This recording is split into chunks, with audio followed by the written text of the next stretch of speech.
পটলের বিবাহ। বৃন্দাবন গ্রামে নানা রকমের সবজির বসবাস ছিল। হ্যাঁ গো চাল্লুর বাবা, তুমি ঘুম থেকে উঠেছো? আসলে তোমাকে একটা কথা বলতাম আর কি। আসলে আমাদের চাল্লুটা তো বেশ বড় হয়েছে, তাই না? এবার তো ওকে একটা বিয়ে দিতে হবে। আরে চাল্লুর মা, তোমাকে এটা নিয়ে বেশি ভাবতে হবে না, বুঝতে পেরেছো? আমি তো আমাদের চাল্লুর জন্য পাশের গ্রামের পটলকে দেখে রেখেছি। যেমনই তার রূপ তেমনই তার গুণ। আমি তো ওর ছবিও এনেছি, দেখো। ও মা, তাই নাকি গো? তবে তো ভালোই হবে। আমাদের ছেলের সাথে ওকে কি সুন্দর মানাবে। আল্লু আর শাল্লু যখন এসব কথা বলছিল তখনই সেখানে চাল্লু চলে আসে। সে কি মা বাবা, তোমরা গল্প করছো? তার রান্না বান্না কি কিছু হয়েছে? খেতে দাও তো আমাকে, আমার বড্ড খিদে পেয়েছে। আমাকে আবার বেগুনের সাথে দেখা করতে যেতে হবে। সে না হয় যাস বাবা। এই দেখ, আমরা তোর জন্য পাত্রী দেখছি। বিয়ের বয়স তো তোর হয়েই গেছে। ওই যে পাশের গ্রামের পটল আছে না, পটলের সাথে তোর বিয়ে ঠিক করেছি। ছবিটা দেখ, মেয়েটা কি সুন্দর, একদম স্লিম দেখতে, একটুও মোটা নয়। দেখ দেখ, তোর সাথে ভালোই মানাবে। তাই নাকি মা? দেখি ছবিটা। এ ছি, এটা একটা সুন্দর মেয়ে হলো নাকি? না মা, আমি কিছুতেই এই পটলকে বিয়ে করতে পারবো না। এ নাকি আবার সুন্দর, যে না তার চেহারা, নাম দিয়েছে তার পেয়ারা। কি বললি তুই? কত সুন্দর একটা মেয়ে দেখ, আর তুই এখন বলছিস এ সুন্দর না? তোর চোখে কি নেবা হয়েছে? হ্যাঁ, আর কেন বিয়ে করবি না? কানা নয়, পোকা ধরা নয়, একটা অল্প বয়সী সুন্দর ফিগারের একটা পটল। তোর সাথে ওকে কত ভালো মানাবে তুই জানিস? আর তুই কি না ওকে রিজেক্ট করছিস? ওর মতো সুন্দর মেয়ে তুই 10 গ্রামে খুঁজে পাবি না। তুমি যতই বলো না কেন মা, আমি কিছুতেই পটলকে বিয়ে করব না। আমি তো বিয়ে করব আমাদের গ্রামের পিঙ্কি আলুকে। না না, আমি কিছুতেই পিঙ্কিকে মেনে নেব না। ওর বাবার সাথে আমার অনেক দিনের ঝগড়া। আর পিঙ্কি দেখতেও সুন্দর নয়, পটলই তো অনেক সুন্দর। পিঙ্কি একটা মোটা সোটা মেয়ে, ওকে আমার একদম পছন্দ নয়। আচ্ছা বাবা, তোমাদের কোন দিক থেকে ওই পটলকে সুন্দর লাগে বলো তো? ওর নামটাই তো ছেলেদের মতো, না আছে রূপ না আছে গুণ, আবার নামে কি বাহার। পটল, পটল একটা নাম হলো নাকি? আর বাবা, পিঙ্কি কোন দিক থেকে খারাপ বলো তো? স্বাদে গন্ধে রঙে কি ভালো, সব সবজির সাথে ওকে যাবে। আর পটল, ওকে তো কোনো সবজিতেই ভালো লাগে না। আর তুমি এসব বলো না, আমি পিঙ্কিকেই বিয়ে করব। তুই চুপ করবি? হ্যাঁ, যত বড় আলু নস তত বড় কথা। এখন আমার কি করতে ইচ্ছে করছে জানিস?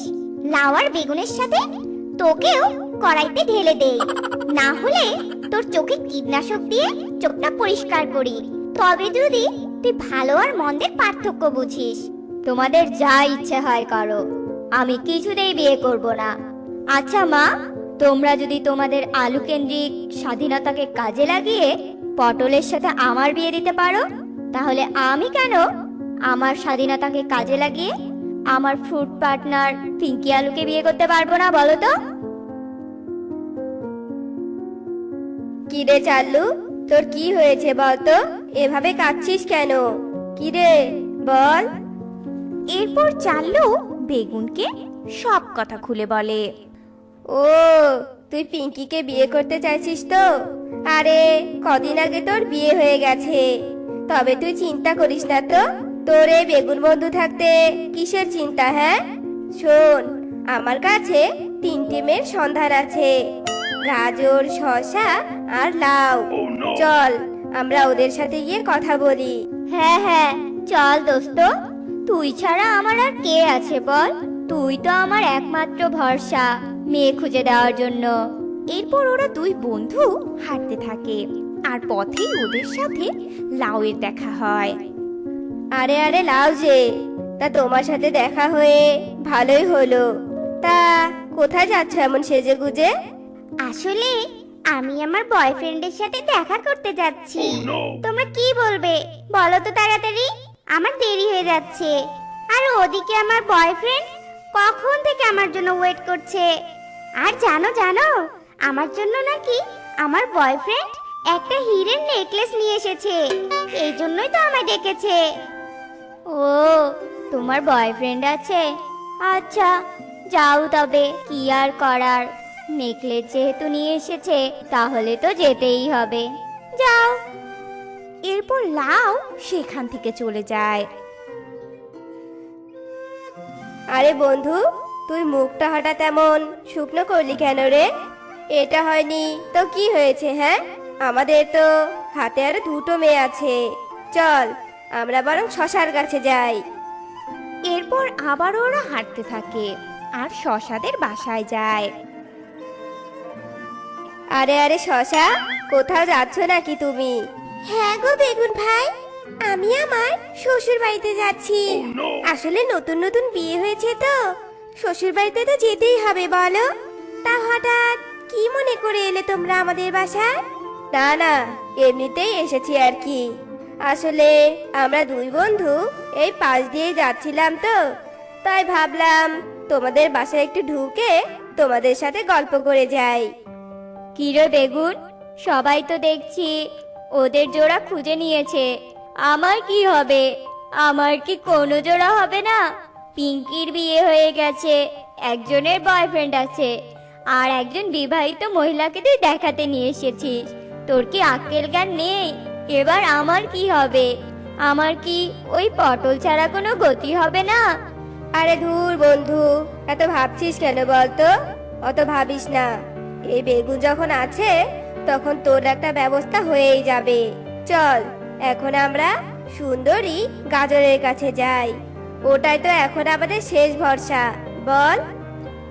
এরপর ওরা গাজরের কাছে যায় আর গাজরকে দেখে তো বেগুনের বেশ ভালো লাগে। আরে গাজর, তুমি এখানে দাঁড়িয়ে আছো? না মানে গাজর, আমরা এখানে মেয়ে দেখতে এসেছি গো। ও মা, তাই নাকি? তবে বেগুন, আমার তোমাকে অনেক ভালো লেগেছে। জানো, আমার মা বেগুন কত ভালোবাসে, তাই আমি তোমাকেই বিয়ে করব।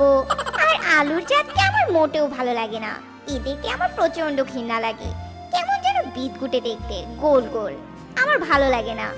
আমিও লম্বা, তুমিও লম্বা, আমাদের বেশ ভালোই মানাবে, তাই না? চলো না, আমরা বিয়ে করে নেই। গাজর, ও গাজর, তুমি সত্যি বলছো আমাকে তোমার ভালো লেগেছে? আসলে জানো, এখানে এসে প্রথমে তোমাকে দেখে আমার বেশ ভালো লেগেছে। তুমি জানো, এই প্রথম কোনো মেয়ে আমাকে প্রপোজ করলো, তাই আমিও তোমাকে ভালোবেসে ফেলেছি গো। আই লাভ ইউ গাজর। চলো তাহলে এবার আমরা বিয়েটা করে ফেলি। হ্যাঁ, তুমি ঠিকই বলেছো। চলো, আমরা তাড়াতাড়ি বিয়েটা করে নেই। বন্ধু, এটা কি হচ্ছে? তুই আমার সাথে এটা কি করলি? এটা তুই করতে পারলি? আমার জন্য পাত্রী দেখতে এসে শেষে কিনা নিজেই বিয়ে করবে ভাবছিস? তুই এটা আমার সাথে করতে পারিস না। আমার পাত্রীকে তোরই পছন্দ হয়ে গেল? তোর ভালোই লাগে না, আমার আর বিয়েই হবে না। এবার আমার ভাগ্যে ওই পটলই আছে, আমি পটলকেই বিয়ে করব। এসব বলে চাল্লু কাঁদতে কাঁদতে বাসায় চলে যায় আর বাবা মাকে সবটা খুলে বলে। মা, আমি তোমাদের পছন্দের ওই পটল রানীকেই বিয়ে করব। তোমরা বিয়ের আয়োজন করো। আচ্ছা রে বাবা, তাই করছি আমরা। আর তুই ভাবিস না বাবা, তোদের কেউ অপছন্দ করবে না। দেখিস না, মাংসের মাঝে আলু আর পটলকেই কত সুন্দর মানায়, তোদেরকেও মানাবে বাবা। তোর ওপর আমাদের আশীর্বাদ আছে রে বাবা, তোরা সুখেই থাকতে পারবি। অন্য মেয়ে যদি তোর কপালে না থাকে তাদের তুই কি করবি বল? তোর কপালে যে পটলকেই লেখা আছে। আর যথাসময়ে সব নিয়ম মেনে চাল্লু আর পটলের বিয়ে হয়। পটল চাল্লুদের বাসার সব কাজ করত, সবার খেয়াল রাখতো।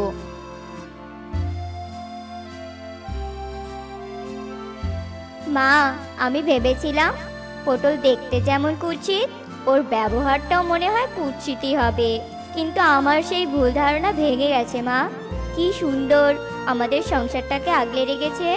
সত্যি মা, ওর রূপ দেখে ওর গুণটা বিচার করা আমার ঠিক হয়নি। ও সত্যি খুব ভালো মা, আমি ওর সাথে ভালোই আছি। তো বন্ধুরা, আমাদের আজকের এই মজার গল্পটি থেকে আমরা কি শিখলাম বলো তো?